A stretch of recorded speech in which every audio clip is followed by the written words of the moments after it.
Hello, নমস্কার বন্ধুরা। আজকে আমি ট্রাই করেছি মটন কষা।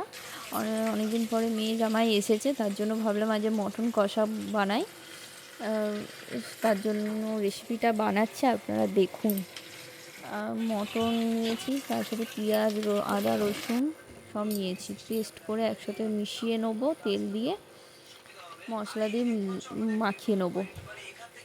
আলুটা ওইদিকে কড়াইতে ভাজতে দিয়ে দিয়েছি।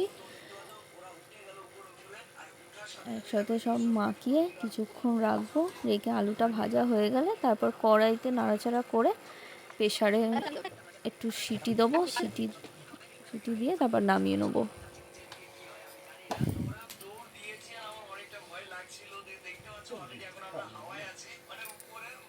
আপনারা সবাই দেখবেন, দেখে বলবেন কেমন হয়েছে, আর ভালো লাগলে চ্যানেলটি সাবস্ক্রাইব করে দেবেন।